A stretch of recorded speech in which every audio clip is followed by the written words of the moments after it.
Baik, Shalom, selamat siang, salam sejahtera bagi kita semua, bagi Anda dimanapun Bapak Ibu berada, yang mengikuti ibadah siang pada hari ini, baik melalui Facebook maupun melalui Zoom Meeting, di mana pada hari ini kita akan sama-sama mengadakan ibadah siang.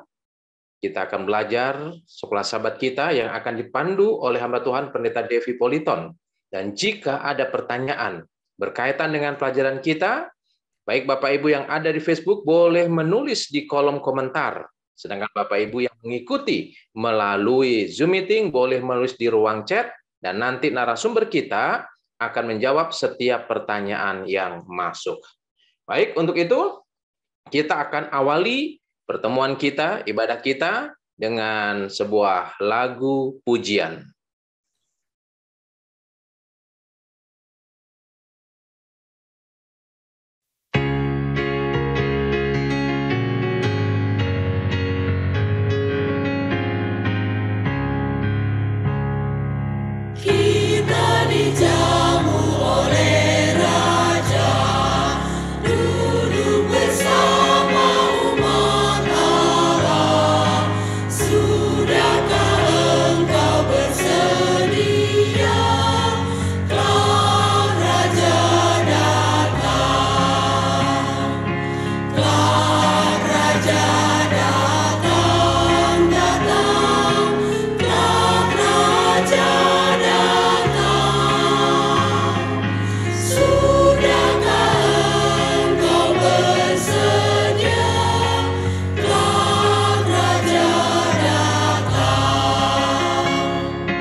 Baik, kita akan berdoa. Bapa di sorga, terima kasih Tuhan untuk waktu dan kesempatan yang indah, di mana pada siang hari ini kami boleh duduk bersama-sama untuk beribadah kepada Tuhan melalui diskusi pelajaran Sukasabat yang akan dibawakan oleh hamba Tuhan Pendeta Devi Politon. Biar urapan sorga boleh menjadi bagiannya, agar pelajaran ini boleh bermanfaat bagi masing-masing kami yang akan mendengarkannya.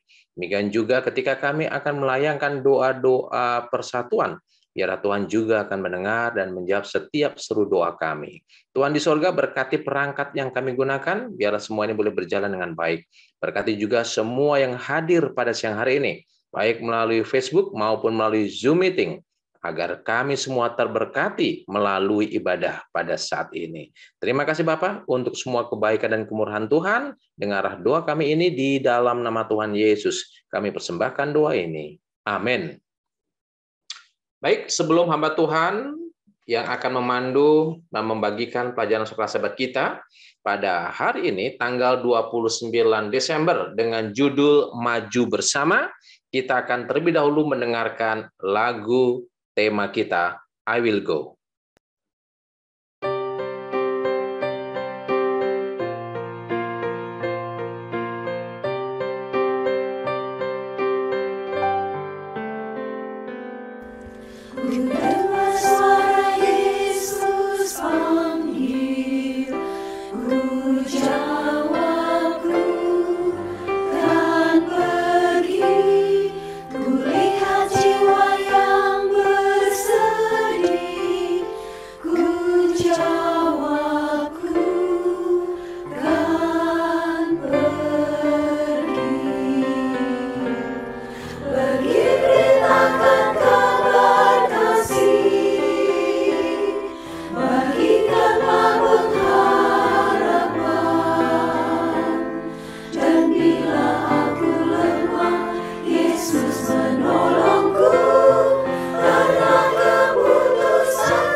Baik, waktu yang indah ini kita berikan kepada Pendeta Devi Politon untuk membagikan pelajaran sekolah sahabat kita di edisi hari Rabu 29 Desember tentang maju bersama. Silakan Pendeta. Selamat siang, sahabat-sahabat di forum sekolah sahabat ini, diskusi sekolah sahabat. Kita masuk pada hari Rabu tentang maju bersama.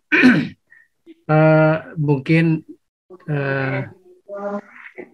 teman-teman mungkin sudah punya ini ya presentasi, tapi ada beberapa poin yang mungkin saya ingin sharing berkaitan dengan pengalaman Elia dan keraguan-raguan yang sering kita alami saat kita bekerja dan melayani Tuhan. Ya, karena biasanya lingkungan dan kondisi serta situasi yang berbeda itu sering memiliki tendensi mempengaruhi cara kita bereaksi. Ya, apalagi kita yang mungkin tidak biasa dan tidak pernah mengharapkan saat kita berkomitmen untuk melayani Tuhan, terus tiba-tiba ada kendala. Ya, penderitaan, kesulitan, kesusahan, bencana, difitnah orang, ada ancaman dari kelompok yang berbeda, lalu kemudian kita yang saat memilih untuk mengikut Tuhan, lalu berharap bahwa iman kita dikuatkan, kita berharap Tuhan lindungi, ada loh momen-momen di mana Tuhan menunda jawaban doa. Kita berharap dia lindungi, tapi ternyata tidak. Itu persepsi kita.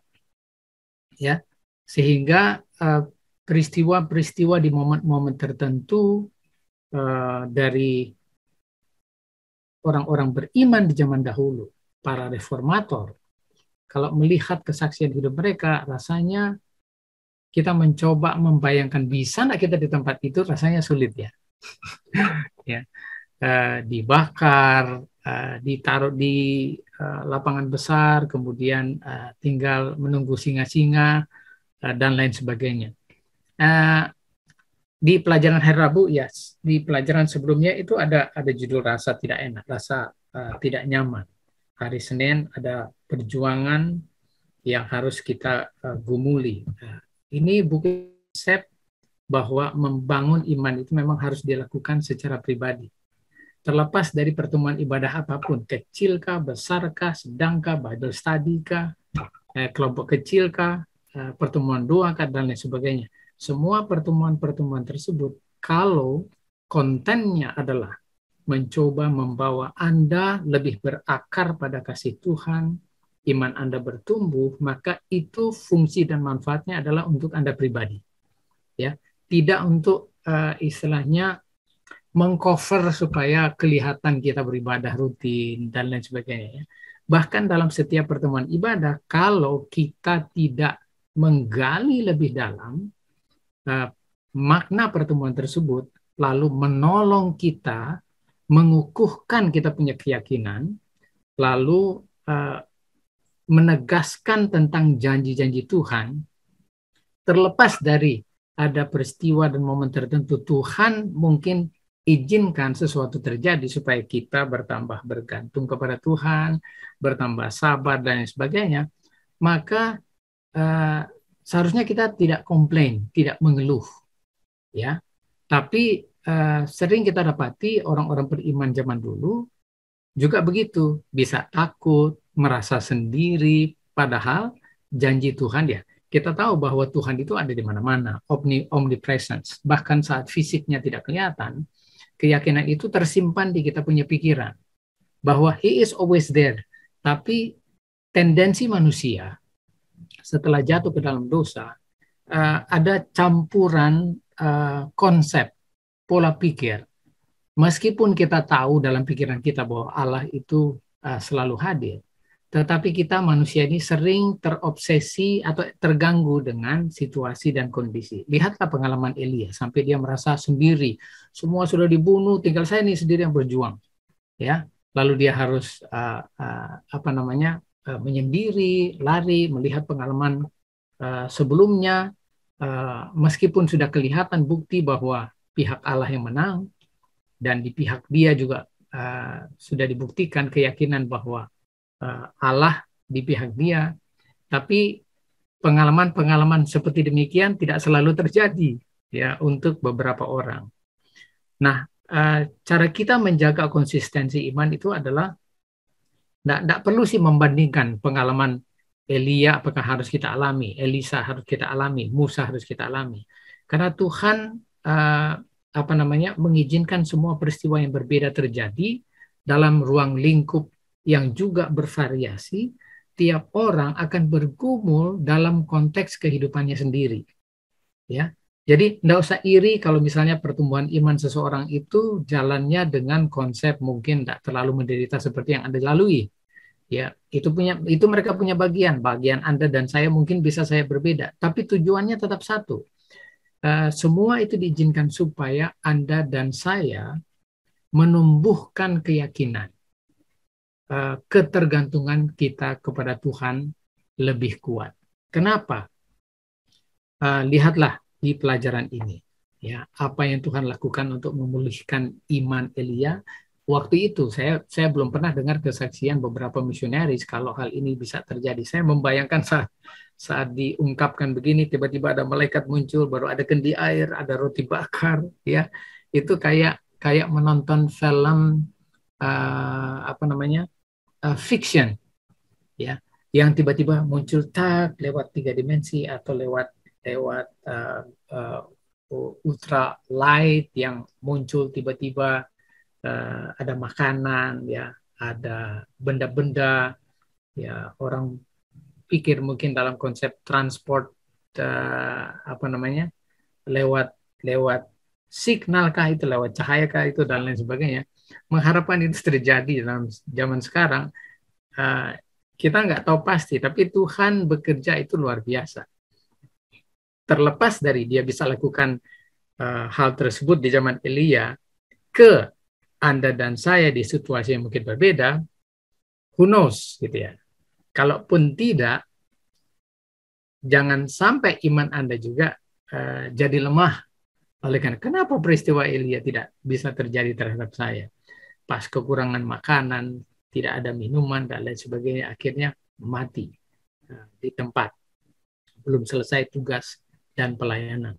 banyak martir yang mati dalam pelayanan. Anda bisa lihat bagaimana mereka tetap memuji Tuhan saat dibakar, ya, dan lain sebagainya.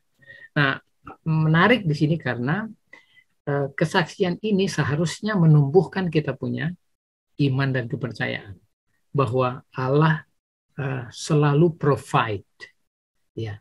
Entah kalau kita ini kayaknya mungkin seakan-akan semu kalau kita nih yang pendeta-pendeta bilang sama anggota, tetaplah setia, Tuhan pasti sediakan. Mana Tuhan sediakan? Saya pas butuhkan sekarang nggak ada. Ya, saya sering mendengarkan anggota-anggota komplain seperti demikian, karena yang seharusnya mereka butuhkan saat itu, tapi memang nggak muncul gitu loh, nggak ada. Tapi pertanyaan selanjutnya adalah, apakah hanya karena itu tidak digenapi, tidak di-provide sama Tuhan, lalu kita pantas untuk meragukan iman yang kita telah pupuk selama ini? Dan itu Anda harus jawab berdasarkan pengalaman masing-masing. Karena kita membentuk iman kita sendiri. Kita tidak membandingkan pengalaman Elia lalu berusaha menyocokkan dengan kita. Kalau enggak, ya sudahlah, untuk apa setia kepada Tuhan? Tidak. Lihat pertanyaan mendasar. Apa kerjamu di sini? Saat orang menderita, baru tidak ada perlindungan. Tidak ada provide, ya, makanan dan minuman yang Tuhan sediakan, entah lewat siapa, kalaupun tidak ada. Pertanyaan ini menggelitik, ya. Lalu kalau tidak ada makanan dan minuman, kita nggak kerja, nggak melakukan sesuatu. Ya, saat tidak ada makanan dan minuman pun kita bisa berdoa untuk orang. Ya, terlepas dari kita lupakan kita punya diri saat sulit, kita masih bisa melakukan sesuatu yang terbaik dan mendoakan siapa saja yang kita ingat yang justru sedang mengalami peristiwa lebih susah dibanding kita. Jadi pertanyaan, apakah kerjamu di sini sebenarnya hanya pemancingan? Ya, apalagi di kasusnya Elia, dia jauh ini harus kembali ada tugas yang Tuhan sudah percayakan sama dia waktu itu untuk mengurapi siapa jadi raja, 2 raja kemudian Elisa untuk menggantikan posisinya. Nah, sebelum kita lanjut, ini di kalimat terakhir itu memang ada statement, ya. Tuhan tidak berada dalam angin kencang dan lain sebagainya dengan suara. Kita bicara soal iman yang sebenarnya tumbuh dalam pikiran Anda dan saya. Kalau Anda mau cari Allah, memang Anda tidak perlu cari di gunung, tidak perlu cari di tempat-tempat tertentu, bahkan sebenarnya tidak perlu cari juga di gereja.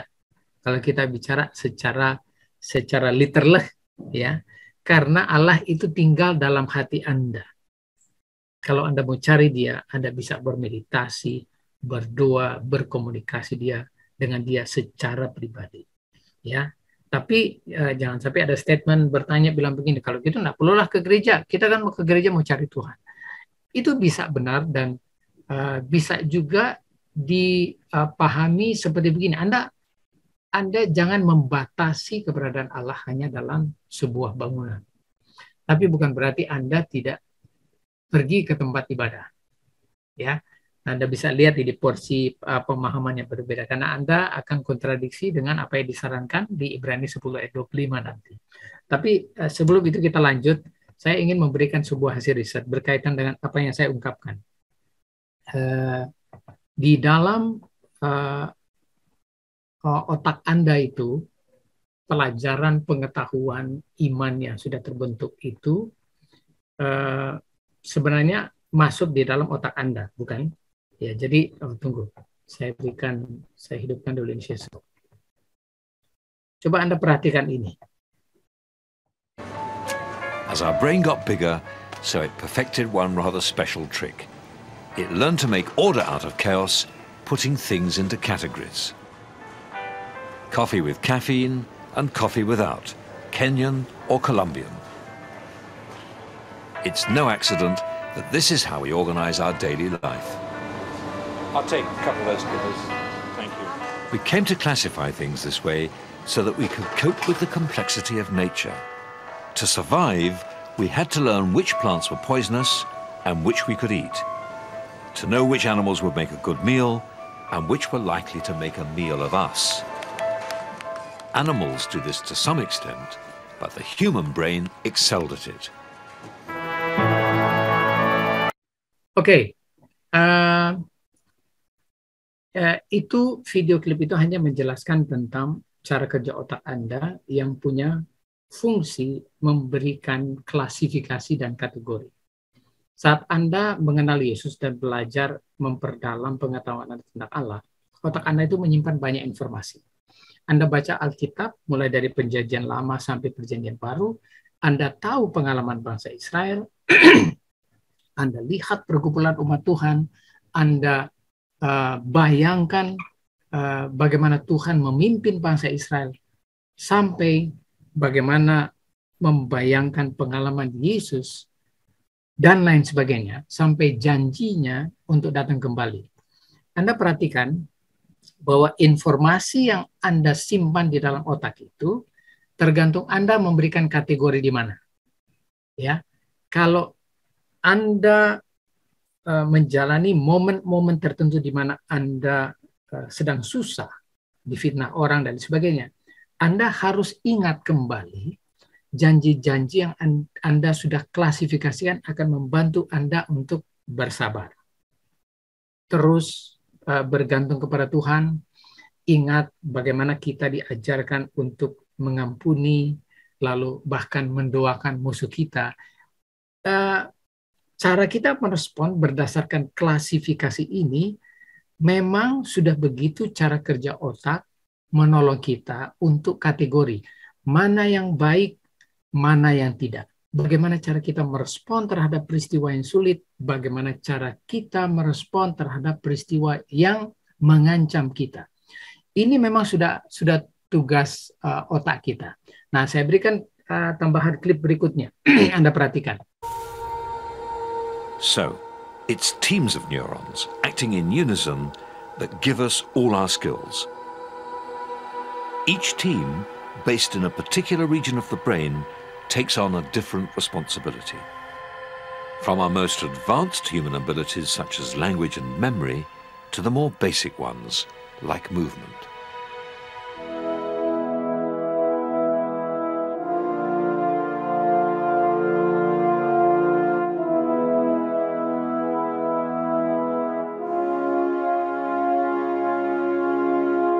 Because we walk, run and reach without thinking, we forget how such incredible precision is possible.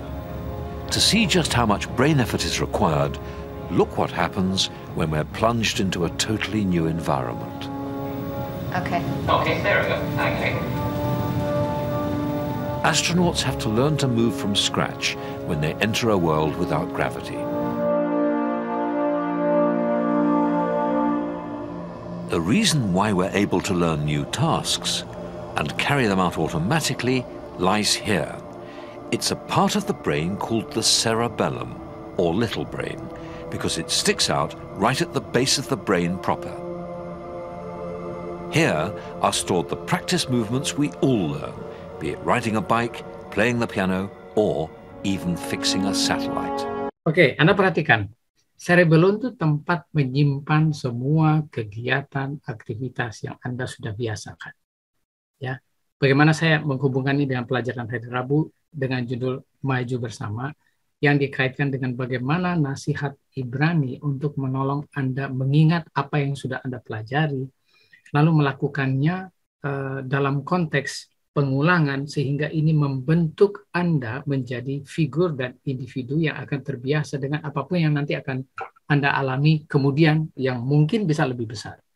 Penderitaan yang Anda alami sekarang, kesusahan yang Anda alami sekarang ini belum apa-apa.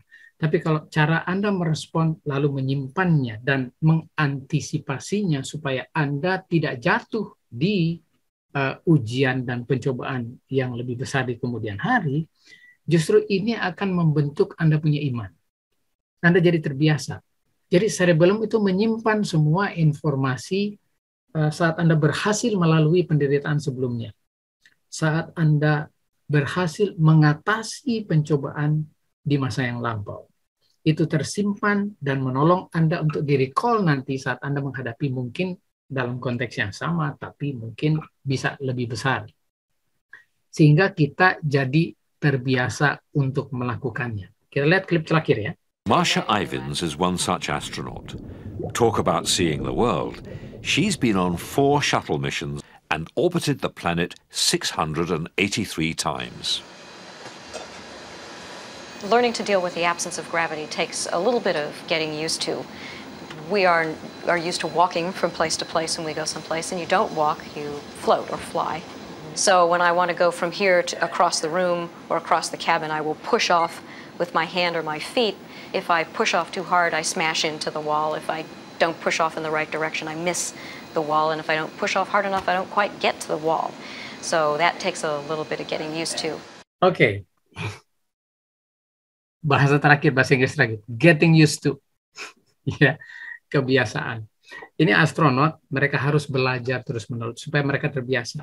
Jangan sampai gerakan mereka kalau terlalu keras, mereka akan membentur dinding karena ini anti gravitasi.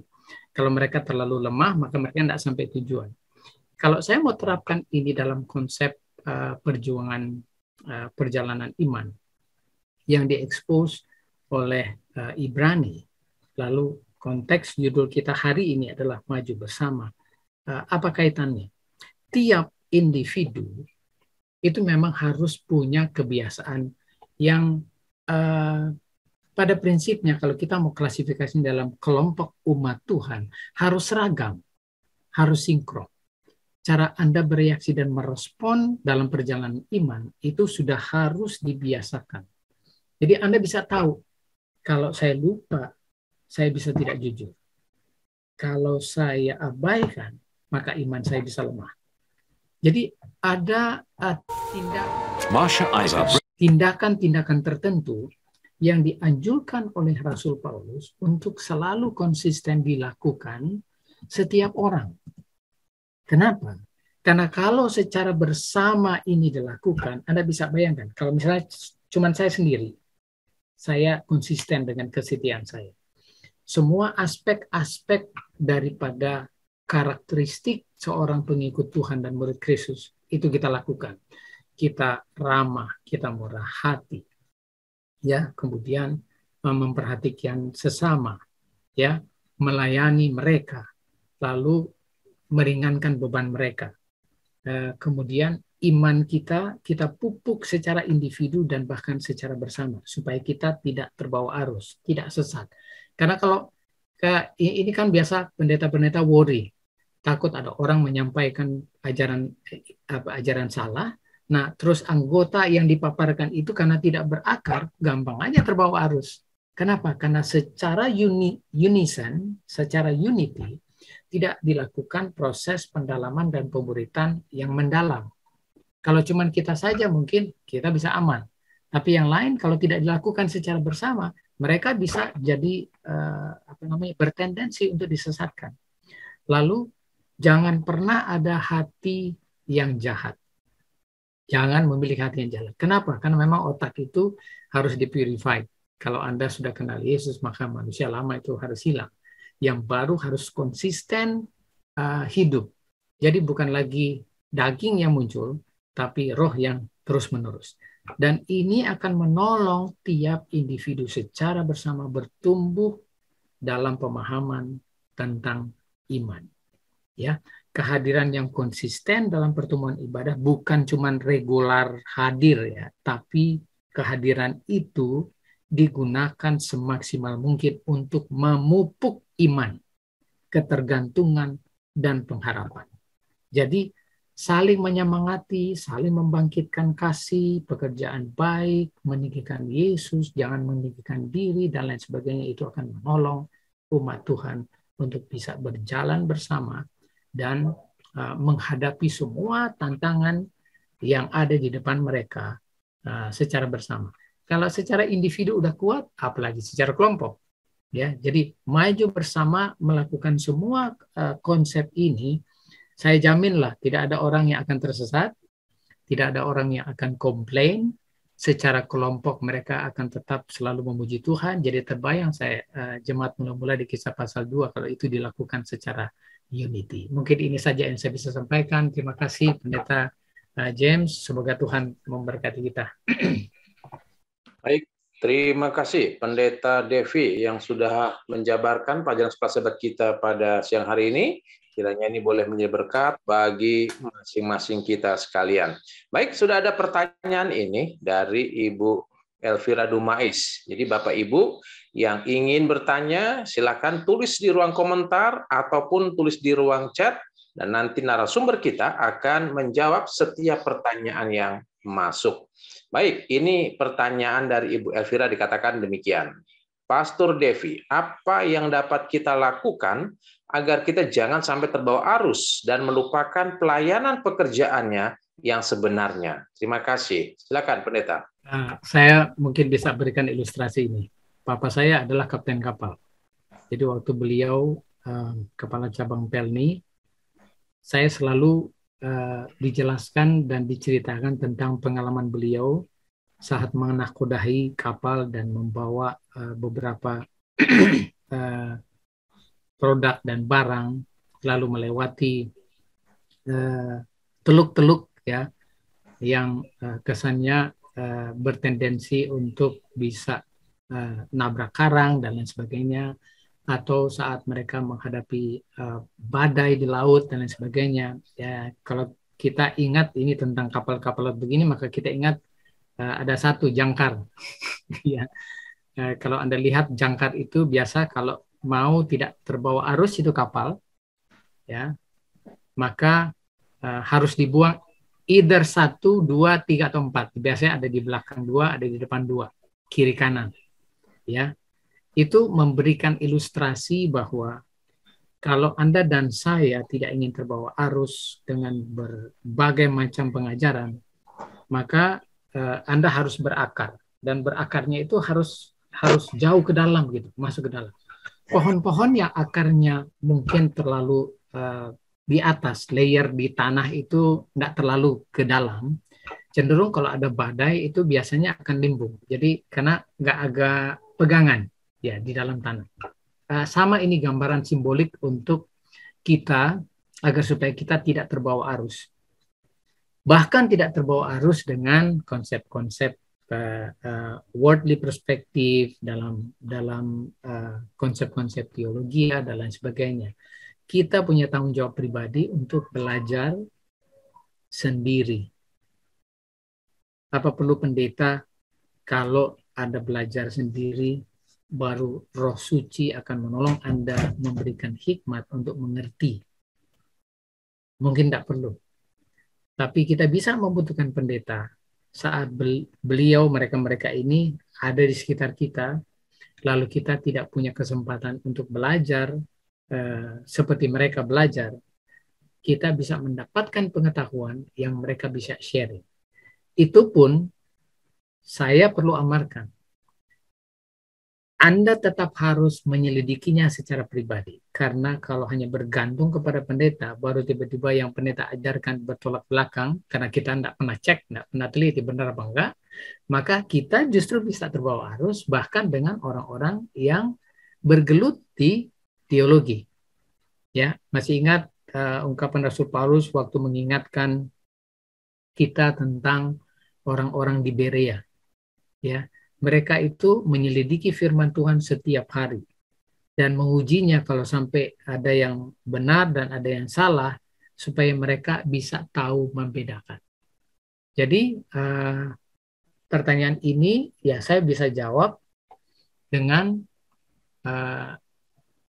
berhubungan dengan Tuhan secara pribadi, menyelidiki firman-Nya, kemudian bergantung sepenuhnya kepada tuntunan Roh Kudus. Jangan abaikan pertemuan ibadah untuk menggali kebenaran firman Tuhan lebih dalam. Setiap kali melihat ada pelajaran atau ada undangan seperti ini, Sekolah Sahabat ini kan sebenarnya menolong Anda untuk berakar. Jadi belajar Sekolah Sahabat tiap hari itu menolong Anda mendalami firman Tuhan lewat kemasan pelajaran Sekolah Sahabat. Itu bisa dilakukan tiap hari, Anda bisa ulangi. Ada orang yang belajar pagi-pagi sekali, mereka ulang lagi sebelum tidur. ya, tergantung waktu yang available dari kita masing-masing. Supaya kita tidak melupakan. Kalau aktivitas ini terus-menerus kita lakukan secara kontinu, maka ini akan membantu memberikan impresi dalam otak kita. Tidak akan mudah lupa kalau kita terus-menerus melakukannya. Ya, apalagi mengingat pelayanan Yesus dan selalu sinkron kita sesuaikan. Jadi cara kita melakukan di bahagian kita dengan apa yang Yesus lakukan di sana harus sinkron. Yesus sedang melakukan tugas keimamatannya di bilik yang maha suci. Kita menjaga kita punya Ka'bah juga untuk suci. Maka ada sinkronisasi tugas dan pelayanan antara apa yang Yesus lakukan di surga dan apa yang kita lakukan di dunia ini. Mudah-mudahan ini menjawab pertanyaan. Ya, baik. Terima kasih Pendeta Devi untuk menjawab pertanyaan dari Ibu Dumais. Mungkin ada yang lain yang ingin menanyakan? Baik, mungkin sementara yang lain lagi berpikir untuk bertanya, ada pertanyaan begini, Pendeta. Ini berkaitan dengan Elia. Pada waktu dia bertarung dengan para imam-imam Baal Karmel. Di Gunung Karmel, betul. Disitulah puncak daripada iman dari Elia. Bagaimana dia melihat kuasa Tuhan ditunjukkan, ya, bagaimana dia menang atas pertarungan iman.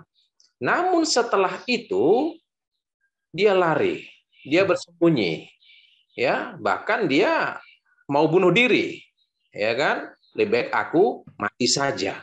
Nah, kira-kira apa yang membuat Elia yang tadinya dia punya iman yang sangat tinggi, bergantung, berharap, yakin, ya, tapi tiba-tiba langsung jatuh imannya? Ya, kira-kira apa yang menyebabkan Elia berubah secara drastis? Dan apakah ini bisa juga dialami oleh umat-umat Tuhan? Ya, ketika dia diberkati oleh Tuhan, ketika dia karirnya sukses, berhasil, dia merasa dia dekat dengan Tuhan. Tapi ketika ada masalah, ada problema, imannya langsung jatuh secara tiba-tiba dan dia kehilangan pegangan. Nah, kira-kira bagaimana untuk menghadapi situasi seperti ini? Seperti yang dialami oleh seorang Nabi Elia. Silakan, Pendeta. Baik, saya sendiri sebenarnya cukup heran dengan kondisi tersebut. Ya, sudah terjadi ya, tapi analisanya seperti begini. Kita manusia itu punya tendensi kekhawatiran. Bahkan saat kita sukses dan berhasil, atau bahkan saat kita berada di puncak, atau saat kita baru saja menghadapi sebuah peristiwa yang menunjukkan kuasa dan kebesaran Tuhan. Kenapa? Alasan pertama, sama seperti yang di pelajaran sekolah sahabat saudara, ini yang saya dapati ya. Ia merasa takut di pelajaran sekolah sahabat. Ia merasa, ini pelajaran kayaknya pelajaran kemarin nih, ya, kalau kita mau kaitkan. Pelajaran hari Selasa, ya. Di situ ada dituliskan di bagian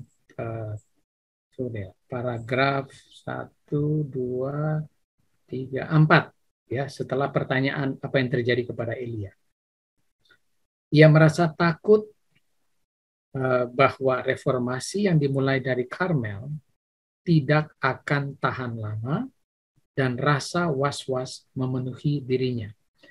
Ini pernah diadakan survei tentang mereka-mereka yang berhasil menduduki puncak, mendapatkan jabatan tertinggi. Kadang-kadang kita juga bisa melakukan interview kecil-kecilan lah, ya, untuk orang-orang tertentu yang meskipun saat mereka berada di puncak, mereka punya kekhawatiran satu, kalau mereka tidak konsisten, maka posisi itu tidak akan tahan lama. Tidak akan tahan lama berada di puncak. Kalau mereka tidak konsisten menjaga dan memaintain iman. Apalagi kalau di posisi Elia, ini baru saja semacam mau dibilang kompetisi. Artinya di peristiwa itu kita melihat Elia sendiri, ya, meskipun dia sendiri pada momen itu Tuhan menolong dia untuk bisa mengalahkan ini imam-imam Baal. Saat itu terjadi, ya, orang mungkin akan merasa berada di atas angin, Pendeta, ya, karena ya, Tuhan ada di pihak mereka. Setelah peristiwa itu selesai, di pihak Tuhan tidak masalah. Di pihak musuh, mereka bisa saja memikirkan next step untuk bisa mengancam Elia, melakukan tindakan selanjutnya. Kalau metode pertama ini mereka gagal, mereka bisa mengarrange ya peristiwa berikutnya untuk menjatuhkan Elia. Di pihak Elia, kekhawatiran ini secara alamiah akan bisa muncul. Tapi ini seharusnya tidak muncul. Elia seharusnya tidak mengalami perasaan ini. Bagi saya begini logika sederhananya. Kalau Anda sudah percaya kepada Tuhan, dalam peristiwa dan kondisi apapun, tidak ada elemen keraguan, bahkan kekhawatiran, dan rasa was-was akan memenuhi pikiran Anda. Jadi ini bukan bicara soal, ini Nabi Elia nih, atau bukan bicara, ini ketua UNI nih, atau bicara, ini ketua conference nih. Ya, kalau mereka sudah merasa yakin bahwa Tuhan akan selalu berada di pihak mereka, mereka melakukan tanggung jawab mereka untuk selalu rendah hati dan tidak bergantung pada diri setelah peristiwa keberhasilan yang mereka peroleh. Ngapain khawatir? Ngapain was-was? Karena konsep pola pikir mereka selalu mengarah kepada Tuhan. Ingat, satu ayat di Ibrani 12 ayat 2 itu membuktikan bahwa orang yang selalu memandang kepada Yesus, imannya akan menuju kesempurnaan. Ya, Ibrani 12 ayat 2. Kalau pandangannya selalu tertuju kepada Yesus, maka kesempurnaan iman itu akan diperoleh. Kalau orang yang sempurna imannya, apa muncul perasaan was-was? Apa muncul kekhawatiran? Kalau kita mau korek lagi lebih jauh, kekhawatiran apa yang dialami oleh Elia? Kita lihat, ya, ia telah ditinggikan di puncak Pisgah, kini ia berada di lembah. Sementara ia di bawah pengaruh ilham yang maha kuasa, ia telah melalui ujian iman yang berat, tapi pada saat kekecewaan ini, dengan ancaman Isabel yang mendengung di telinganya. Nggak heran khawatir, nggak heran was-was. Kenapa? Apa yang masuk, mengintervensi di pikirannya Elia? Ancaman Isabel yang mendengung di telinganya. Siapa yang tidak pernah alami ini? Ya, saat seorang diumumkan terpilih sebagai ketua konferensi, ada pihak yang mungkin berbeda yang sebenarnya punya rencana untuk menjatuhkan, misalnya. Ya, jangan asosiasikan kemana-mana ya. Lalu rasa kekhawatiran itu akan cenderung muncul. Ya, secara psikologis ini bisa mengganggu emosional seseorang. Kenapa? Karena itu diulang-ulang sendiri, diangkat sendiri oleh pikirannya. Jadi orang tersebut harus mendisasosiate apapun yang akan mengganggu pertumbuhan imannya. Ya, bayangkan yang dilakukan oleh Elia, membiarkan ancaman Isabel itu mendengung di telinganya. Apa maksudnya mendengung? Dalam konteks penelitian saintis bicara mendengung, itu kalau Anda pernah merasakan telinga itu terus tiba-tiba bunyi kayak gitu. Pernah nggak? Saya beberapa kali sih di momen-momen tertentu itu sangat mengganggu konsentrasi. Ya, sangat mengganggu konsentrasi. Apalagi ini yang berkaitan dan dihubungkan dengan satu pola pikir seperti ini.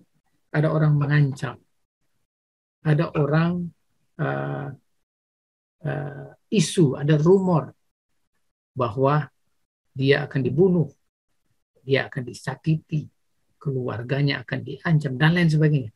Kalau itu sudah terngiang di telinga, itu orang sudah jantung berdegup cepat, ya, sudah gugup, ya, dan biasanya ada juga yang lari tanpa sebab, padahal cuma di pikirannya aja itu. Ya, jadi saya pikir ini adalah reaksi alamiah yang saya rasa cenderung kita akan alami, Pak Pendeta. menjelang pintu kasih yang tertutup, Ellen White pernah mengungkapkan bahwa umat Tuhan itu punya perasaan takut, tapi rasa takutnya berbeda, khawatirnya berbeda. Khawatir bukan tidak dilindungi, tetapi khawatir kalau ada dosa yang belum diampuni, ada dosa yang belum diakui. Ya, kekhawatiran itu wajar. Ya, itulah sebabnya kenapa konsep teologis tentang sanctification by faith itu, proses penyucian itu harus dilakukan tiap hari. Kita perlu merefleksikan diri, hari ini kita bersih tidak. Kemudian besoknya kita lakukan hal yang sama. Sama seperti yang dilakukan oleh Ayub untuk keluarganya dan anak-anaknya. Jangan sampai hari ini anak-anaknya melakukan apa, mereka lakukan ibadah, worship, pagi, malam, hanya untuk menjaga supaya jangan sampai ada dosa yang terlewatkan, tidak diakui, dan kita tidak minta ampun. Cuman itu kekhawatiran umat Tuhan saat mendekati great controversy, ya, pertentangan besar sebelum pintu kasih yang tertutup. Tetapi keyakinan bahwa Tuhan akan melindungi tidak akan pernah pupus dan seharusnya tidak hilang dari pikiran kita. Kalau kita maju bersama dengan konsep pola pikir seperti ini, Pak Pendeta, saya rasa seluruh umat Tuhan, dimanapun posisi dan kondisi mereka, di tempat terpencil sekalipun, mungkin nggak ada pendeta, mungkin nggak ada ketua, semangat mereka tidak hilang, konsistensi iman mereka akan tetap bertumbuh dan berkembang, karena mereka selalu tertuju kepada Yesus. Pandangan mata mereka tertuju pada Yesus. Itu Ibrani 12 ayat 2 lagi. Sehingga iman mereka akan melalui proses penyempurnaan. Mudah-mudahan ini menjawab. Oke, baik. Terima kasih Pendeta Politon. Terima kasih juga Bapak Ibu yang sudah memberikan pertanyaan. Dan karena waktu kita terbatas, oleh sebab itu sebelum mengakhiri diskusi, saya minta Pendeta Politon untuk memberikan closing statement berkenan dengan pelajaran Sekolah Sahabat kita di hari Rabu ini. Silakan Pendeta. Baik, terima kasih Pendeta. Saya mungkin di pelajaran Sekolah Sahabat Saudara itu di kalimat terakhir ada statement di pelajaran Sekolah Sahabat.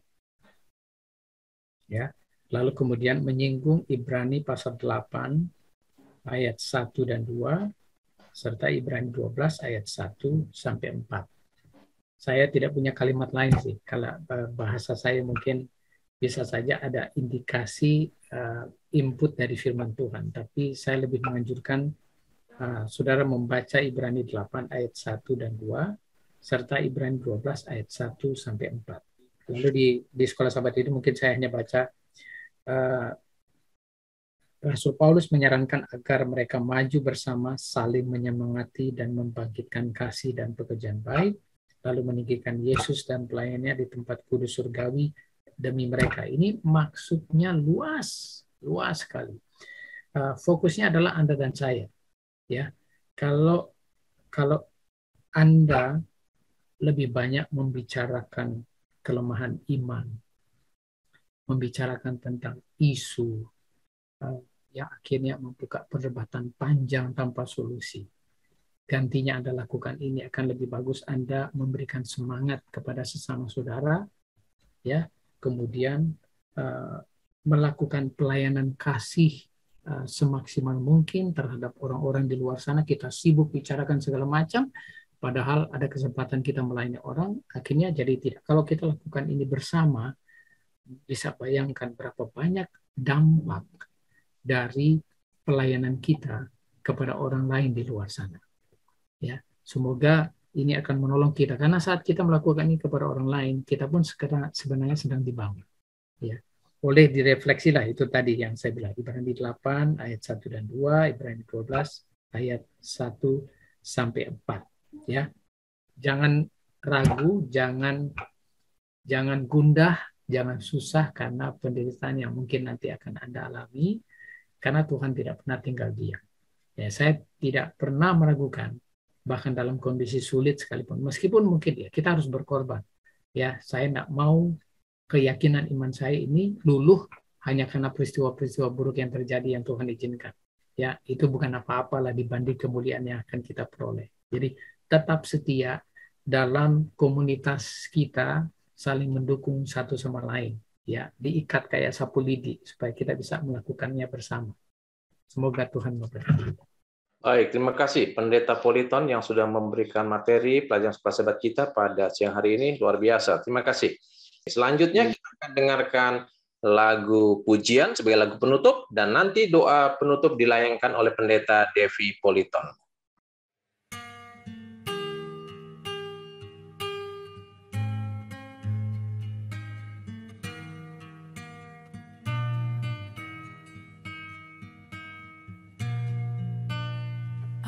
Aku mau turut ya Tuhan, kemanapun disuruh, sampai habis perjalanan, aku turut padamu.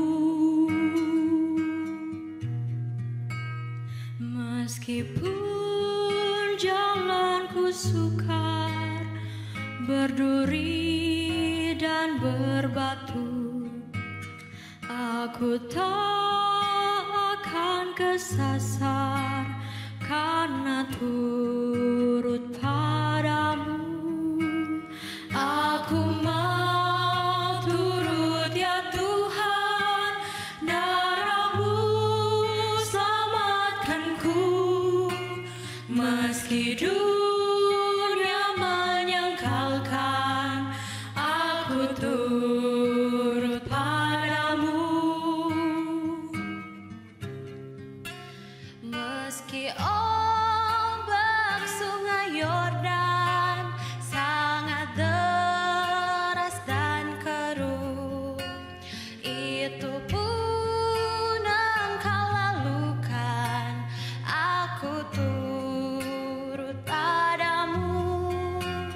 Aku mau turut ya Tuhan, darah-Mu selamatkanku, meski dunia menyangkalkan aku turut padamu.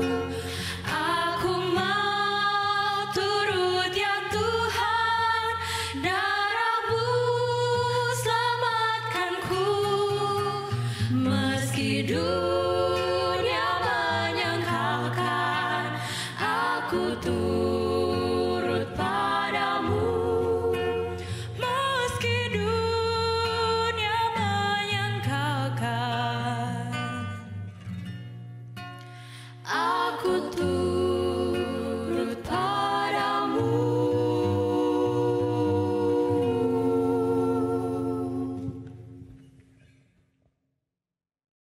Mari kita berdoa.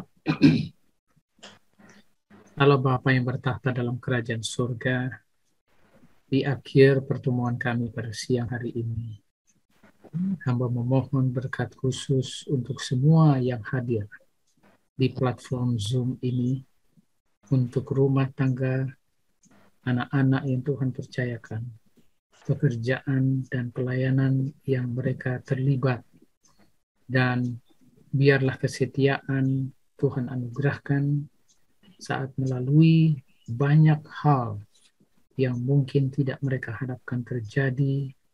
Tuhan tetap bersama dengan mereka, menguatkan mereka, meneguhkan iman dan keyakinan mereka untuk tetap yakin bahwa Tuhan tidak pernah meninggalkan mereka. Dan jika ini dilakukan secara bersama, mereka akan memiliki komitmen dan kekuatan bersama untuk tetap bersedia, tetap bertahan untuk menyambut kedatangan Tuhan yang kedua kali. Terima kasih untuk hamba Tuhan Pendeta James yang selalu mengkoordinasikan pertemuan pada siang hari ini untuk menolong kami bertumbuh di dalam iman dan berakar dalam firman Tuhan. Berkati hamba ini dengan keluarga, rumah tangga, anak-anak, dan pelayanan, serta jemaat yang dilayani. Terima kasih sudah mendengar doa kami. Sempurnakan jika ada yang kurang. Ampuni kami dari segala dosa dan pelanggaran kami.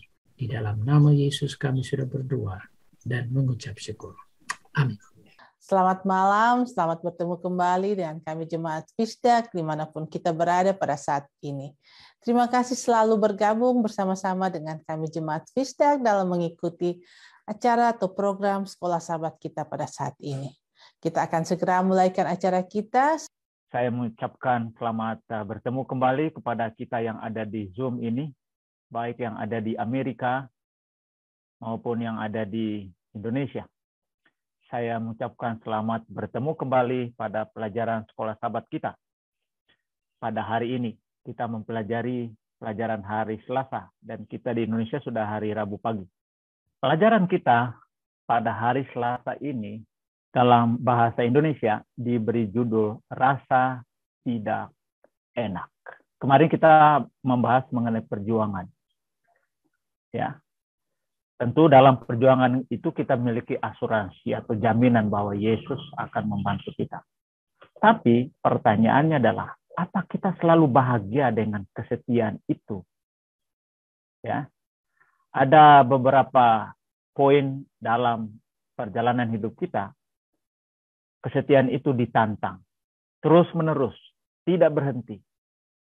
Pada poin itulah kita merasa banyak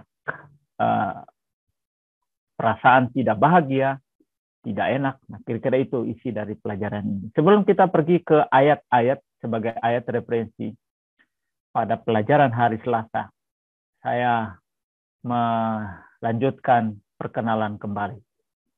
Di perkenalan disampaikan, informasi disampaikan oleh orang tua kita, Bapak Alex Rantong. Saya tahun 1989 sampai tahun 1992 saya belajar filsafat di Universitas Katolik Parahyangan, Bandung. Kalau Anda lihat di gambar ini, nah inilah saya sebenarnya. Baru selesai mengikuti kuliah dari profesor kita di Universitas Katolik Parahyangan. Itu tahun 1989 sampai 1992. Dan sesudah itu saya belajar Alkitab. Ceritanya panjang, tapi intinya adalah setelah sekian lama saya belajar di seminari, lalu saya belajar Alkitab di Rumah Sakit Advent Bandung dan bekerja. Lalu kemudian melanjutkan pendidikan di Universitas Kelabat yang direkomendasikan oleh Pendeta Alex Rantung yang saya tahu pada waktu itu. Ini sekedar informasi awal. Baik. Mari kita lihat beberapa referensi atau teks referensi dari pelajaran hari Selasa ini. Saya akan sebutkan beberapa. Ada 3 hal, 3 kategori paling kurang untuk melihat tantangan umat yang percaya kepada Yesus. Yang pertama, masih dalam kitab Ibrani. Ibrani pasal 3 ayat 12 dan 13. Dan kemudian Ibrani pasal 4 dan Ibrani pasal 10 ayat 25. Saya baca. Waspadalah hai saudara-saudara, supaya di antara kamu jangan terdapat seorang hatinya yang jahat dan yang tidak percaya oleh karena ia murtad dari Allah yang hidup. Ayat 13. Tetapi nasihatilah seorang akan yang lain setiap hari, selama masih dapat dikatakan hari ini. Supaya jangan ada di antara kamu yang menjadi tegar hatinya karena tipu daya dosa. Itu ayat 12 sampai ayat yang ke-13 Hebrew pasal 3. Sekarang pasal 4 ayat 15. Ini teks ini saya ambil dari referensi pelajaran Sekolah Sahabat hari Selasa. Sebab imam besar yang kita punya bukanlah imam besar yang tidak dapat turut merasakan kelemahan-kelemahan kita. Sebaliknya, sama dengan kita, ia telah dicobai, hanya tidak berbuat dosa. Sekarang kita pindah ke Ibrani pasal 10 ayat 25. Janganlah kita menjauhkan diri dari pertemuan-pertemuan ibadah kita, seperti yang dibiasakan oleh beberapa orang. Tapi marilah kita saling menasihati, dan semakin giat melakukannya menjelang hari Tuhan yang mendekat. luar biasa. Teks yang sangat powerful untuk kita. Oke, mari kita lihat yang pertama. Dia katakan, waspadalah. Ya, jangan ada di antara kamu yang hatinya jahat dan tidak percaya oleh karena murtad dari Allah yang hidup. Kalau kita bicara murtad, berarti orang yang sudah mengenal Yesus. Lalu, dia mempertontonkan kehidupan yang kontradiksi dengan ajaran Alkitab. Berarti ini bicara mengenai orang Kristen yang telah menerima Yesus. Kan? Tidak lagi percaya kepada Allah. Oleh karena problem, persoalan. Oleh karena tantangan. Tantangan eksternal, tentu tantangan juga internal. Ya, dalam gereja, dalam rumah tangga, eksternal itu dari luar. Jadi diistilahkan oleh Rasul Paulus, penulis kitab Ibrani, murtad. Inilah yang membuat, ini salah satu penyebab kita rasa lelah. Ya kan? Hidup sangat monoton. Kemudian tantangan tidak pernah berhenti. Setelah kita selesai menghadapi tantangan yang satu, hari ini, besok, lusa, kita aman. Tapi di minggu berikutnya, di bulan berikutnya, di tahun berikutnya, mengalami tantangan yang sama. Ya, kita memang jadi pemenang dalam konteks ayat ini. Tapi masalahnya adalah setan itu tidak pernah berhenti bekerja per jam, per menit, per hari. Jadi dia sangat konsisten untuk menjatuhkan manusia. Jadi itu artinya bahwa kemenangan kita itu tidak bersifat satu kali. Maksudnya satu kali menang, kita akan menang terus. Kita harus berjuang terus-menerus untuk memperoleh kemenangan. Itu maksudnya ya. Itu yang pertama. Jadi ayat yang ke-12. Ayat yang ke-13. Jangan ada di antara kamu yang menjadi tegar hatinya karena tipu daya dosa. Jadi yang pertama tadi adalah kemurtadan. Oleh karena pengaruh lingkungan sosial. Dia telah keluar dari masalah dan dia menjadi a champion. Menjadi pemenang. Ya kan? Dan seringkali pada spasi itu kita tidak sadar bahwa ternyata kita lengah, banyak sekali tantangan yang masuk, tapi ketekunan kita untuk menjadi pemenang itu tidak lagi dijaga. Pada poin itulah terjadi kemurtatan dalam tanda kutip ya. Kemurtatan. Yang kedua, yang membuat kita tidak setia kepada Allah adalah karena indoktrinasi sosial. Ya kan? Karena indoktrinasi oleh ajaran-ajaran atau yang disebut istilah yang dipakai oleh penulis kitab Ibrani adalah tipu daya dosa. Saya suka mempelajari konsep frase ini, tipu daya dosa. Kalau disebut tipu daya berarti dia tidak datang dalam format yang menakutkan. Ya kan? Yang disukai. Jadi sesuatu yang melawan Allah tidak lagi dalam format yang menakutkan, tapi sesuatu yang menarik, ya, yang sangat memberikan impresi pada pikiran, pada mata kita. Yohanes mengatakan, ya, kita ditipu oleh banyak orang, oleh banyak tawaran di dunia. Jadi itu sangat itu seperti iklan dunia yang tidak pernah berhenti. Kita ditipu. Iklan sabun contohnya, sampo contohnya. Sepertinya semua sampo itu bagus. Setelah Anda ganti-ganti sampo, akhirnya kepala saya jadi botak. Nah, ini saya kepala sudah makin botak. Jadi tipu daya dosa itu dia datang dalam penjelmaannya pada sesuatu yang disukai oleh manusia.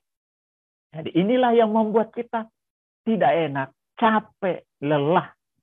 Ya, sementara di gereja mengatakan bahwa jangan ditipu oleh banyak iklan-iklan dunia. Tapi di sisi yang lain kita hidup dalam dunia yang banyak sekali penipuan dan seringkali kita tidak sadar itu. Jadi itu ya.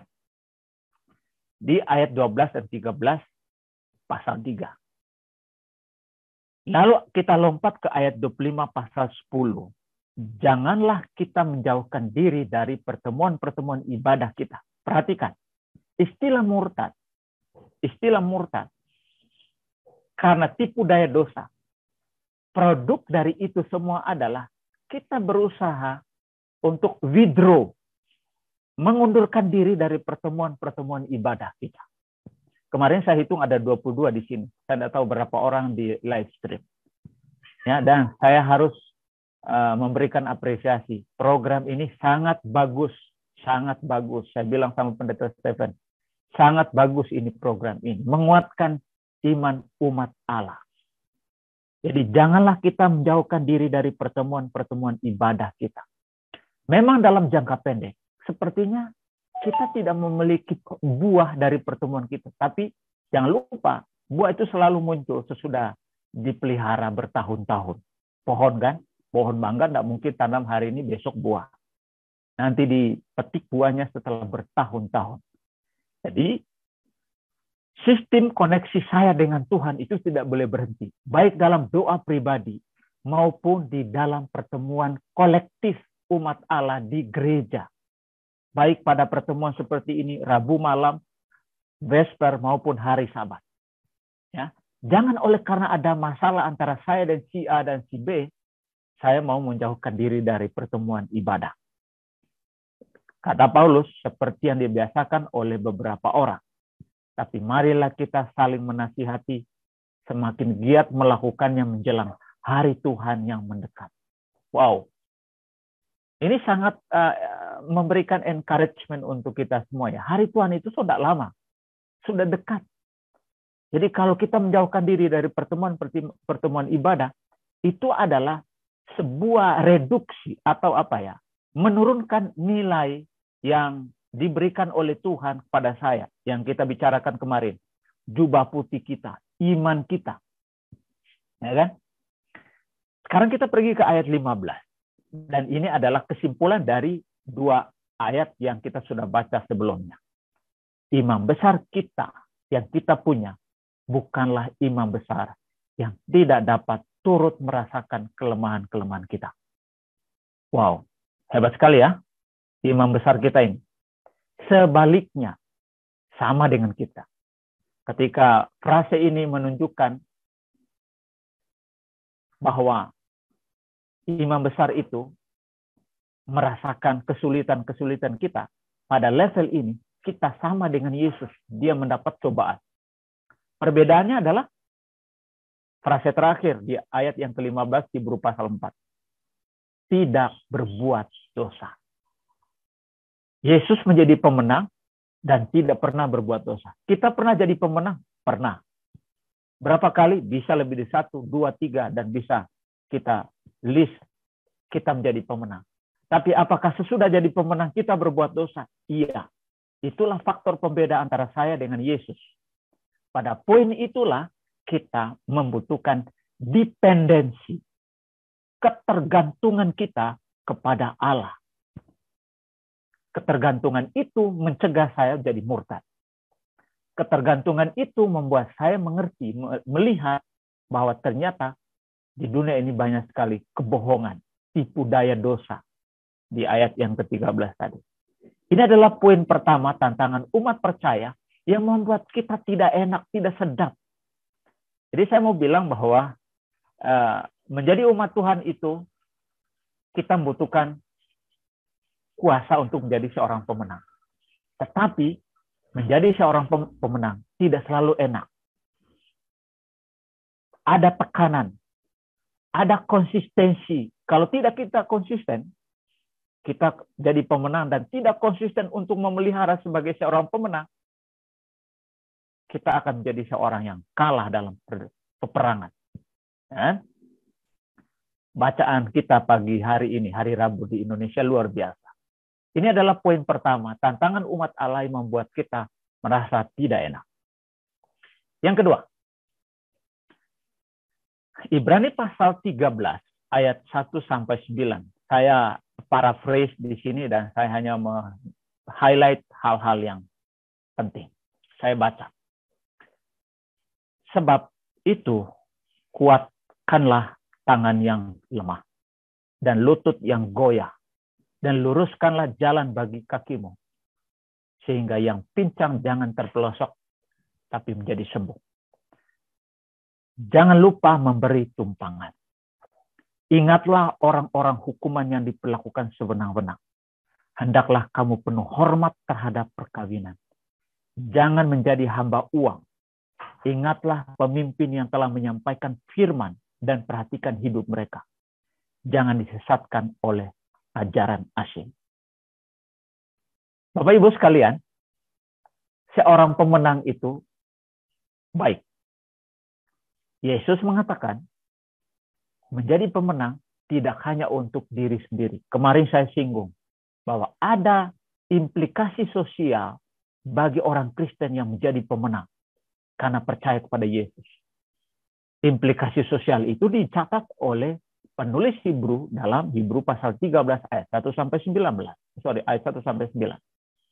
Memberi tumpangan, mengunjungi orang-orang hukuman yang diperlakukan sewenang-wenang, penuh hormat terhadap perkawinan. Masalah dari seorang pemenang adalah, kemarin kita singgung, ya, jahat di rumah tangga, baik pada orang lain di luar rumah. Jangan menjadi hamba uang. Orang yang datang ke gereja setiap hari Sabat dan menjadi pemenang beberapa kali, tapi pikirannya, dia pikir materi itu adalah segala-galanya. Dia berlindung di bawah itu. Tuhan bilang, jangan menjadi hamba uang. Kita perlu uang, kita perlu sabun, kita perlu beras, kita perlu makanan, kita perlu segala sesuatu. Itu cuma instrumen ya untuk mengagungkan nama Tuhan dalam hidup. Dan yang penting adalah, ingatlah pemimpin yang telah menyampaikan firman dan perhatikanlah hidup mereka. Dalam konteks Manado di era milenium ini, orang-orang tidak lagi menghormati pendetanya. Kebetulan saya bicara di sini dan saya bukan pendeta jemaat, jadi saya mesti kasih tahu pada saudara-saudara, hormatilah pendeta jemaatmu yang telah menyampaikan firman yang tidak henti-hentinya mendoakan saudara-saudara. Bukan saya yang bilang ini. Ibrani pasal 13 ayat 8 dan 9. Ingatlah pemimpin yang telah menyampaikan firman dan perhatikanlah hidup mereka. Ya. Pendeta juga ingin dikunjungi, ingin didoakan.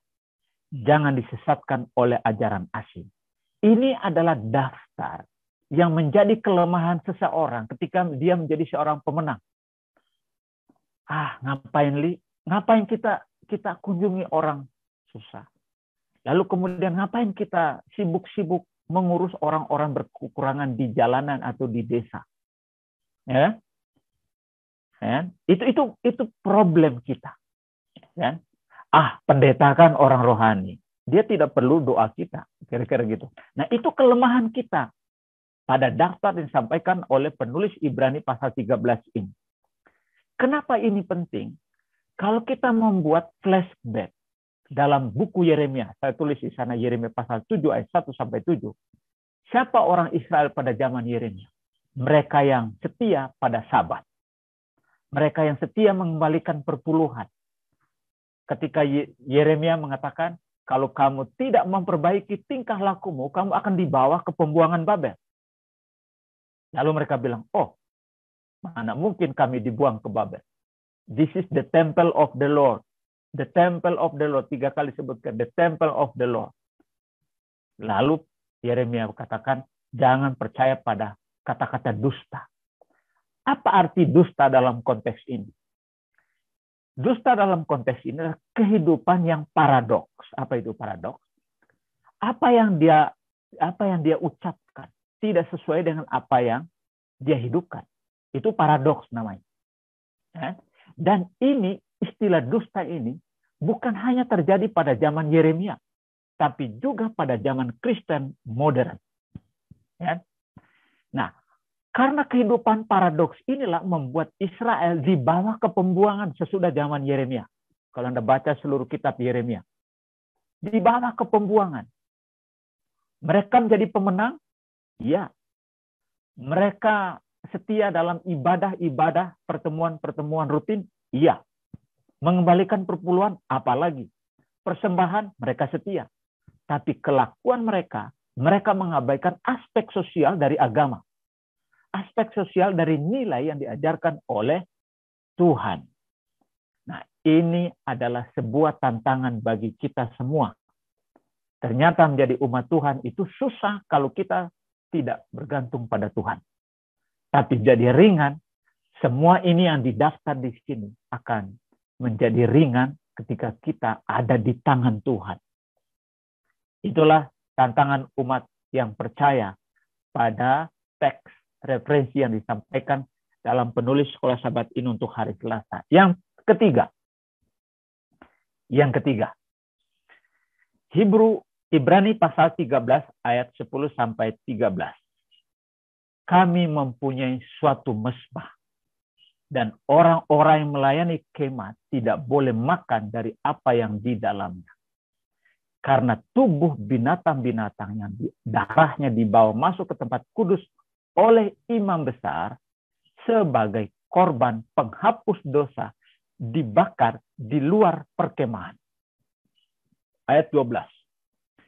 Itu jugalah sebabnya Yesus telah menderita di luar pintu gerbang untuk menguduskan umatnya dengan darahnya sendiri. Karena itu, marilah kita pergi kepadanya di luar perkemahan dan menanggung kehinaannya. Ini kita sukar mengerti, tapi saya mau sederhanakan apa yang dimaksudkan oleh penulis Ibrani pada Ibrani pasal 13 ayat 10 sampai 13. Mari kita lihat ayat yang ke-10 dan 11. Disebutkan di sana korban penghapus dosa dibakar di luar perkemahan. Begini, kalau kita pergi ke buku Imamat, ada 3 jenis kurban, yaitu trespass offering, korban penghapus salah ya. Lalu peace offering, itu korban pendamaian, dan sin offering yang saya sebut singkatkan di situ TPS.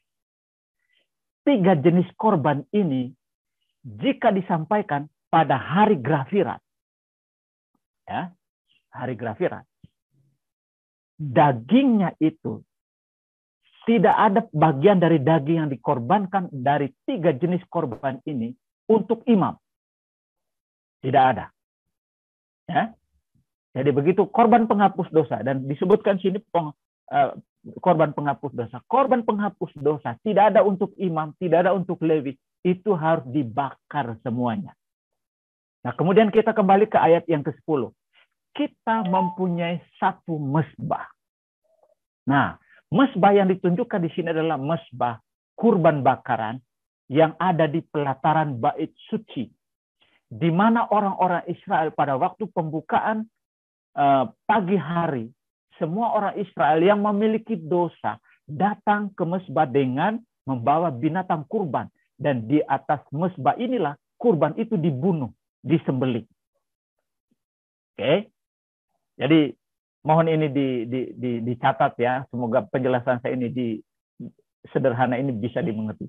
Jadi ada korban penghapus dosa yang dagingnya, karena biasanya korban yang disampaikan oleh orang Israel itu ada bagian untuk imam dan untuk Lewi, untuk para Lewi. Tapi untuk korban penghapus dosa, korban pendamaian, dan korban penghapus kesalahan, atau yang disebut dengan TPS tadi itu, tidak ada bagian dari para imam maupun para Lewi. Nah, karena disebutkan di sana mempunyai satu mesbah, berarti semua orang berdosa yang membawa kurban di mesbah itu atau altar di muka tabernakel, ya, di pelataran itu, orang mempersembahkan kurban bakaran di sana, kurban untuk penghapus dosa di mesbah itu. Nah, karena istilah di sini imam besar, maka secara umum sesuai dengan pasal 9, Ibrani pasal 9, berarti ini berhubungan dengan Atonement Day atau hari Grafirat atau hari pendamaian. Nah, pada hari pendamaian itu korban penghapus dosa, baik untuk orang Israel maupun orang Lewi Dan juga untuk para imam, dagingnya tidak ada yang boleh dimakan. Dan itu harus dibawa keluar perkemahan dan dibakar di sana untuk menghindari orang memakan daging dari korban penghapus dosa. Sampai di sini jelas. Lalu pertanyaannya adalah, apa hubungannya dengan tema kita, tantangan umat Allah yang percaya? Hubungannya ini. Saudara-saudara, itu di luar perkemahan itu adalah tempat yang tidak suci. Tempat yang tidak suci. Tapi di tempat yang tidak suci itulah kurban penghapus dosa itu dibakar oleh para imam. Jelas itu. Nah, jawaban atas pertanyaan tadi itu kita lihat di ayat yang ke-12. Itu jugalah sebabnya Yesus telah menderita di luar pintu gerbang. Tadi di luar perkemahan. Oke. Sekarang di luar pintu gerbang untuk menguduskan umatnya dengan darahnya sendiri. Yesus tidak mati di kota Yerusalem. Yerusalem di mata orang Israel kota yang suci. Tapi Yesus mati di luar kota Yerusalem di Bukit Golgota. Itulah sebabnya ayat 12 dia katakan Yesus telah menderita di luar pintu gerbang. Jadi salib itu identik dengan mezbah di ayat yang ke-10. Ayat 10 kan mezbah, tempat kurban itu disembelih dan mati. Sedangkan salib adalah tempat Yesus mati di sana. Jadi Yesus mati di mana? Bukan di kota suci, di tempat di luar kota suci. Itulah juga sebabnya Yesus telah menderita di luar pintu gerbang. Tujuannya untuk menguduskan umatnya dengan darahnya sendiri. Nah, ayat 13 dia katakan, karena itu marilah kita pergi kepadanya di luar perkemahan dan menanggung kehinaannya. Di mana itu? Di luar kota suci. Ya, di mana itu? Disalib. Jadi, kalau kita menderita seperti Kristus menderita dan tidak bergantung pada Yesus, maka kita tidak akan mendapatkan apa-apa. Nasihat Paulus, ayat 13. Oke, kalau kamu memiliki beban yang berat, pergilah kepadanya di luar perkemahan, menanggung kehinaannya. Kenapa? Karena bagi gereja Kristen, salib adalah simbol kemenangan, simbol kekuatan, simbol perlindungan. Saya kasih beberapa teks di sini, implikasi dari apa yang dijelaskan oleh ayat 10, ayat 11, 12, dan ayat 13 tadi itu. Ayat 13 katakan, marilah kita pergi kepada di luar perkemahan dan menanggung kehinaan. Apa yang terjadi di luar perkemahan? Di luar Yerusalem, Yesus mati di atas kayu salib. Jadi kepercayaan saya dan kepercayaan kita semua, salib adalah simbol kemenangan, simbol kekuatan, simbol perlindungan. Jadi beban hidup kita yang juga dialami oleh Yesus Kristus harus referensinya untuk mendapatkan kekuatan melalui kematian Yesus di atas kayu salib. Saya membaca beberapa teks di sini terkait dengan salib. Yesaya pasal 5 ayat 4. Tetapi sesungguhnya penyakit kitalah yang ditanggungnya dan kesengsaraan kitalah yang dipikulnya. Padahal kita mengira dia kena tulah, dipukul dan ditindas Allah. Ini adalah nubuatan tentang Yesus 600 tahun sebelum Kristus disalibkan. Matius pasal 10 ayat 38. Barang siapa tidak memikul salibnya dan mengikut aku, ya tidak layak bagiku. Maksudnya apa? Maksudnya adalah frase tadi, ide tadi. Dia katakan, marilah kita pergi kepadanya di luar perkemahan dan menanggung kehinaan. Kemana itu? Ke salibnya di luar kota Yerusalem. Di sana kamu akan menemukan kekuatan. Jadi barang siapa tidak memikul salibnya dan mengikut aku, ya tidak layak bagiku. Ini adalah sebuah paket. Kekristenan itu tidak punya resist, tidak punya bebas dari kesulitan. Kalau ada orang masuk dibaptis ya dengan motif ekonomi, bahaya itu. Ya, bahaya. Saya mau katakan, saya baca beberapa 2-3 hari terakhir ini. Ya, orang-orang Kristen di Korea Utara tidak bisa merayakan Natal. Dan ada undang-undang di negara ini. siapa yang merayakan Natal akan dihukum mati. Dihukum mati. Anda sedap dengan situasi seperti itu? Tidak sedap. Anda jadi pemenang? Yes. Orang-orang Kristen di Korea Utara bisa menjadi pemenang. Tapi hidupnya sehari-hari tidak sedap. Sesuai dengan topik kita hari ini. Hidup itu tidak enak. Saya jadi pemenang, tapi tetap tidak enak. Saya diintimidasi. Nah, itulah yang dialami oleh orang-orang Kristen di Korea Utara beberapa hari terakhir ini.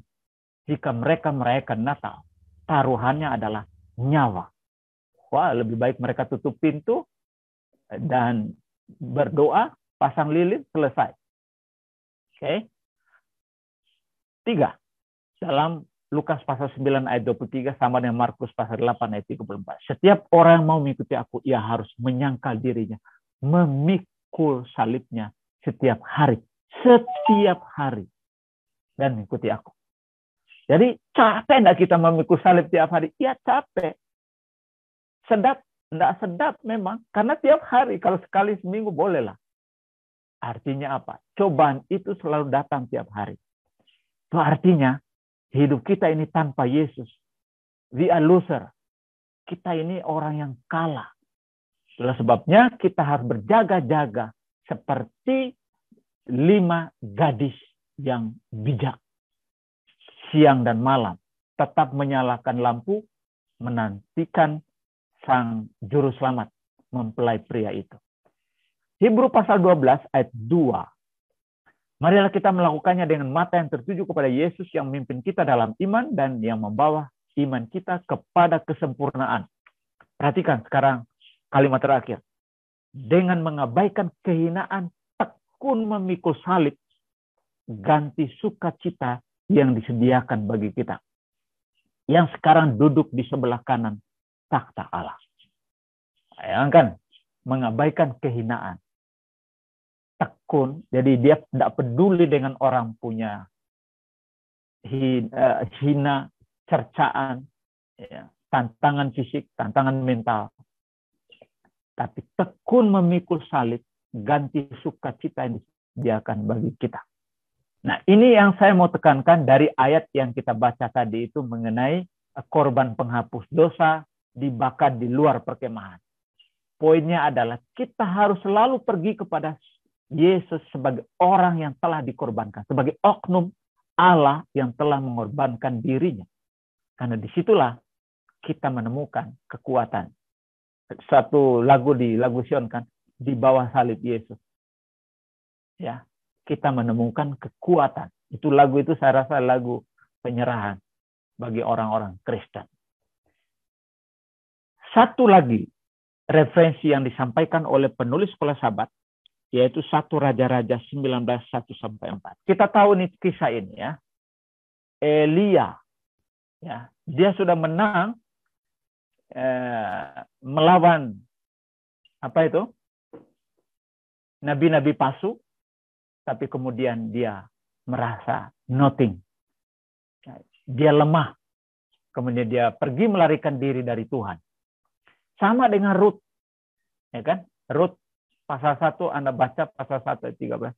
Dia pergi ke Moab karena lapar. Tapi di Moab suaminya meninggal. Di Moab suaminya meninggal. Tetapi bukan cuma itu yang dialami oleh Rut. Di Moab anak-anaknya, 2 anak laki-lakinya menikah, tapi tanpa memberikan keturunan. Itu adalah bencana yang kedua yang dialami oleh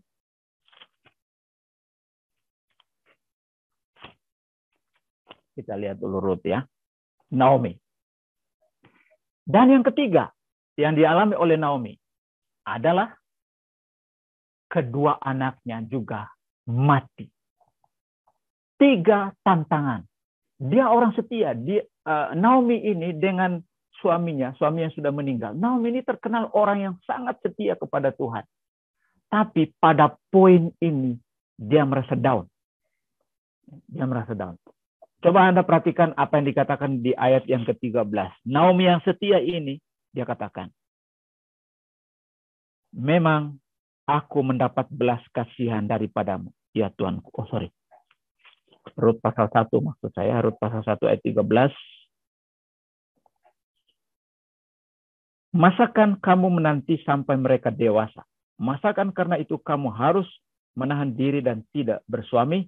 Janganlah kiranya demikian, anak-anakku. Bukankah jauh lebih pahit yang aku alami daripada kamu? Sebab tangan Tuhan teracung melawan aku. Jadi Naomi merasa bahwa Tuhan telah menghukum dia. Naomi orang tidak setia? Bukan. Dia orang yang setia. Tapi dia menganggap Tuhan telah melawan dia. Ayat 20. Ayat 20.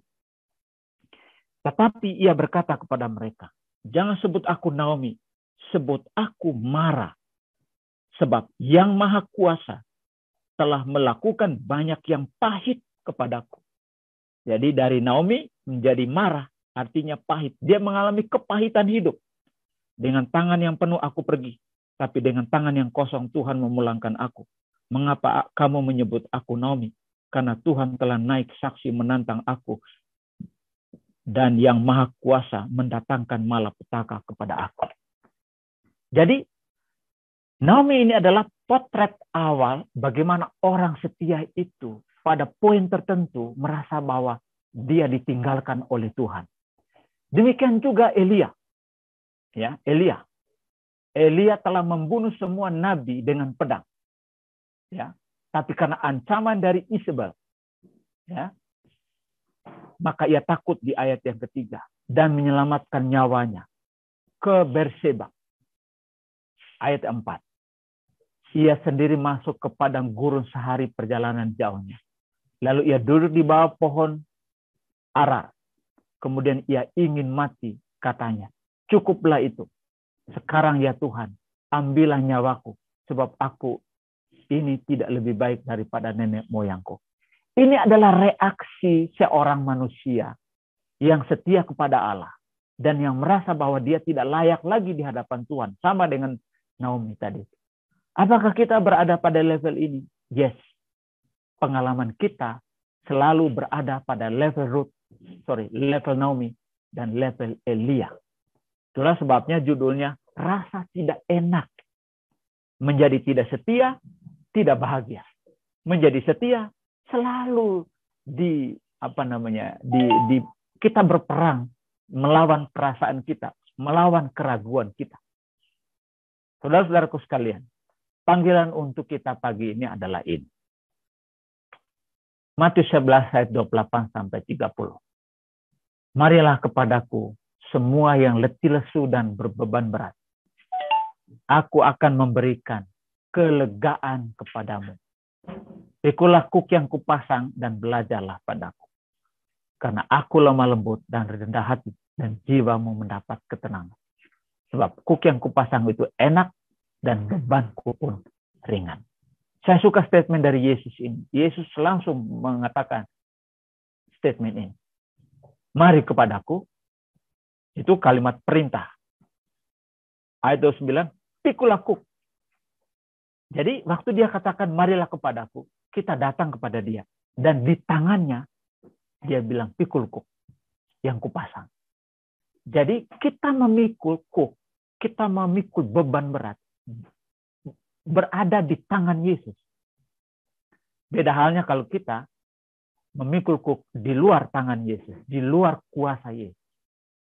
Jadi Yesus katakan, pikulah kuk yang kupasang. Kenapa? Karena kuk, persoalan, problematika yang kita hadapi adalah media untuk pembelajaran. Yesus katakan, belajarlah padaku. Maksudnya apa?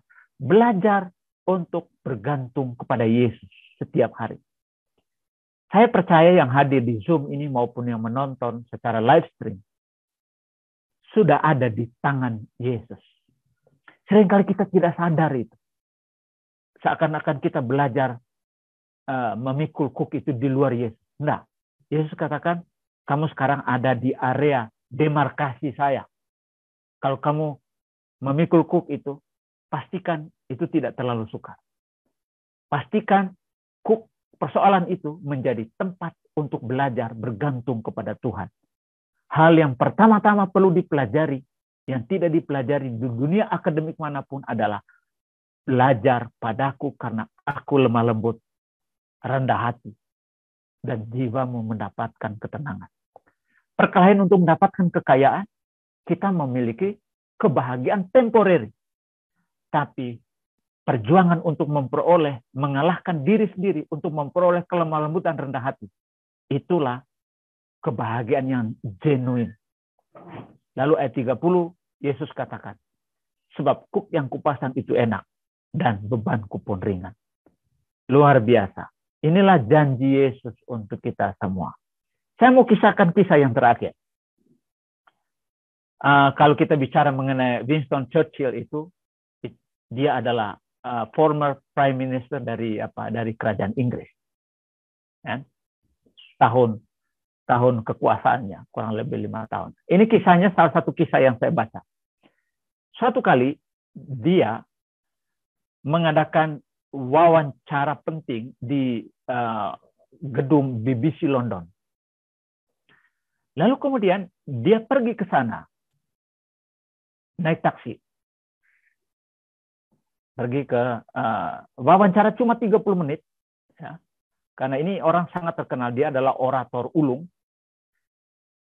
Ketika tiba di gedung BBC London, dia kasih tahu sama drivernya. Dia katakan, bolehkah kamu tunggu 30 sampai 45 menit? Saya mau mengikuti wawancara di BBC. Lalu sopir taksi ini mengatakan, Pak, minta maaf. Saya tidak bisa menunggu. Karena hari ini, berdasarkan informasi kemarin, ini kata taxi drivernya. Berdasarkan informasi berita kemarin, bahwa hari ini, Perdana Menteri yang saya agung-agungkan akan mengadakan pidato dan wawancara. Dan saya tidak mau kehilangan momen itu. Jadi saya harus kembali ke rumah. Nah, rupanya taxi drivernya ini dia tidak kenal bahwa ini adalah Winston Churchill. Lalu Winston berusaha mendesak sopirnya ini untuk tolong, untuk tunggu sebentar. 30 sampai 45 menit saya akan kembali dan bawa kembali saya ke rumah saya. Tapi dia tetap ngotot untuk tidak mau tunggu karena dia katakan, saya mau menonton wawancara dan pidato dari Perdana Menteri saya, katanya. Lalu tidak berapa lama kemudian Winston kasih uang 50 pound sterling. Nah, 50 pound sterling pada tahun 1940-an itu adalah sebuah jumlah yang sangat besar bagi seorang taxi driver. Lalu apa dia bilang? Taxi driver bilang begini, oke. Dia kasih uang, Winston kasih uang $50 dan dia katakan, wow, ini besar sekali. Dan sopir ini mengatakan, forget about my prime minister. Atau pakai bahasa saya, persetan itu Winston Churchill. Saya sudah dapatkan uang $50 dan dia tunggu dan dia katakan kepada Winston, kamu pidato berapa lama saja, saya akan tunggu karena Anda sudah memberikan uang sebesar ini. Saudara-saudaraku sekalian, apa poin yang kita mau tarik dari cerita ini? Uang telah mengubah kesetiaan dan kesetiaan dari taxi driver ini kepada Winston Churchill. Seringkali trompet kesetiaan juga begitu ya, berubah-ubah oleh karena apa yang kita lihat, apa yang kita miliki. Kita hidup ini, saudara-saudaraku, hanya untuk memuliakan, menyenangkan Tuhan, bukan menyenangkan dunia. Ya kan? Kita hidup ini untuk menyenangkan Tuhan. Kita susah, kita tidak punya alasan untuk mengabaikan tujuan hidup saya sebagai orang Kristen untuk memuliakan Tuhan. Kita jadi senang, diberkati dengan kekayaan, itu juga tidak jadi alasan untuk kita menendang Tuhan dari kehidupan kita. Hidup kita ada untuk memuliakan Tuhan. Marilah kita setia terus pada Tuhan, baik dalam suka maupun duka, baik waktu senang maupun waktu kita mengalami cobaan-cobaan hidup. Selama kita di dunia, tidak ada spasi di dunia ini yang kebal, yang bebas dari cobaan. Satu-satunya yang kita buat adalah bergantung kepadanya setiap hari. Pengorbanannya menjadi kekuatan bagi kita.